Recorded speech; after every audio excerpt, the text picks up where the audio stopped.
আসসালামু আলাইকুম, আপনাদের সবাইকে হাফমিনিট রেসিপির পক্ষ থেকে শুভেচ্ছা অভিনন্দন। আজকে আমার রেসিপি হবে সয়াবিন। এই প্যাকেটটা কিনেছি 30 টাকা। এটা মূলত ইন্ডিয়ান, এটা খেতে খুব ভালো হয়।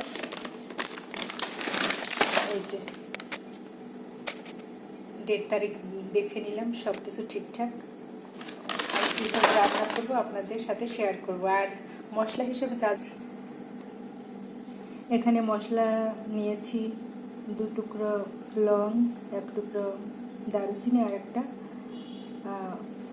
এলাচ নিয়েছি। আর পেঁয়াজ, রসুন, আদা আমি কুচি কুচি করে কেটে নিয়েছি, কারণ আমার বাবু সোনা আবার সে বাটা মশলা দিয়ে খেতে পছন্দ করে না।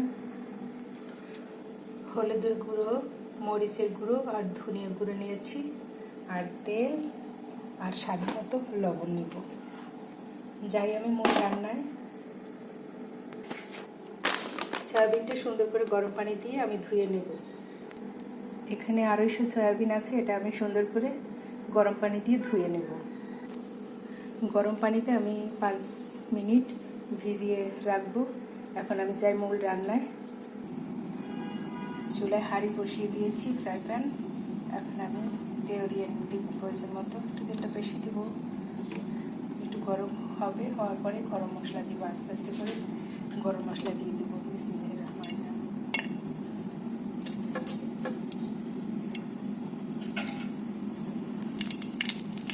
এরপর এক এক করে আমি পেঁয়াজ দিয়ে দিলাম। তারপর আদা রসুন দিয়ে দিব এবং আদা কেটে দিয়ে দিব।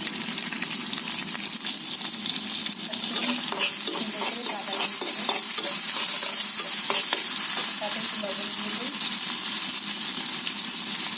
মশলাটা কালার হবে ব্রাউন কালার।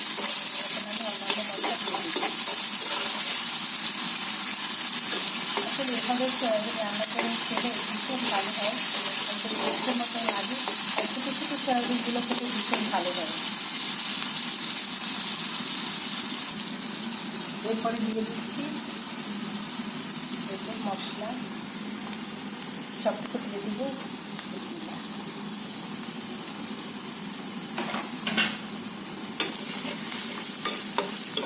দেখুন কালারটা কত সুন্দর এসেছে, সব কিছু পারফেক্ট হয়েছে। মশলাটা কষানোর জন্য একটু পানি দিয়ে দেবো। রান্না করতে আসলে যে এই কত শব্দটা হয়, এটা আমার কাছে ভীষণ ভালো লাগে।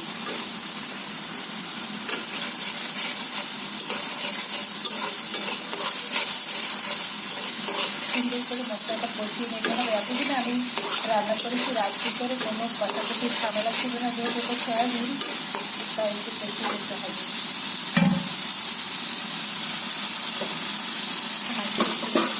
সয়াবিনগুলো দিয়ে সুন্দর করে কষানো হয়ে গেছে। এখন আস্তে আস্তে সয়াবিনগুলো দিয়ে দিব।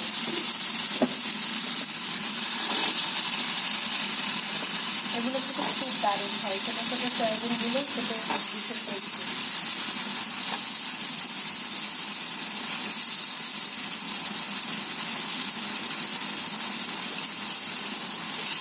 রান্না করতে বেশি সময় লাগে না।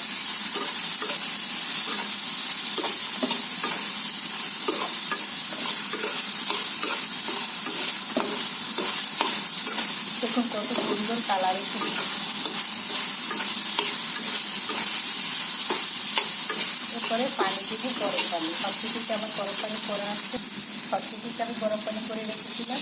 গরম পানি প্রয়োজন মতো দিয়ে দেবো।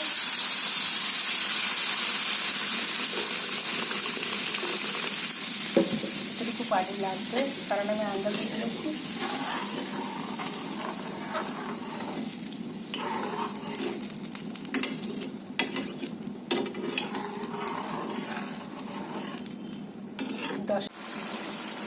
একদম হয়ে আসছে। এখন আমি 4-5টা কাঁচামরিচ দিয়ে দিই। আর এই মাখা মাখা করবো, একদম মনে হচ্ছে যেন মাটন না হয়। ভীষণ সুন্দর হয়েছে রান্নাটা, সব কিছু পারফেক্ট। আলহামদুলিল্লাহ। এখন আমি ঢাকনা দিয়ে রাখবো 5 মিনিট। একদম ঠিকঠাক হয়ে গেছে। আমার বাবু সোনার সাথে খাবো। বাবু এখন ঘুমিয়ে পড়েছে। খুবই সুন্দর একটা রেসিপি এবং খুব সুন্দর একটা খাবার। সয়াবিন যে এত মজা হতে পারে আসলে আপনি কোনোদিন ভাবিনি দেখুন। আমার কাছে ভীষণ ভালো লেগেছে। আমার আব্বু সোনাকে ধন্যবাদ। আমার আব্বু সোনা তার বাড়িতে সয়াবিন খাওয়ার পরে আমাদের অনেক রিকোয়েস্ট করলো যে খেতে খুব স্বাদ হয়, তোমরা একটু কিনে খাও। পরে আমরা কিনেছিলাম। ওই যে বড়ো বড়োগুলো আমার কাছে ভালো লাগে না, কিন্তু ছোটো ছোটো এগুলো ইন্ডিয়ান প্যাকেটে পাওয়া যায় 30 টাকা। তো সেটা কিনে নিয়ে আসলাম আর সুন্দর করে রান্না করলাম মনের মাধুরী দিয়ে। রান্নাটা ভীষণ সুন্দর হয়েছে। দুপুরবেলা আপনাদের সাথে শেয়ার করবো আর খাবো, অনেক ভালো লাগবে। আপনারা ভালো থাকবেন, সুস্থ থাকবেন। আল্লাহ হাফেজ।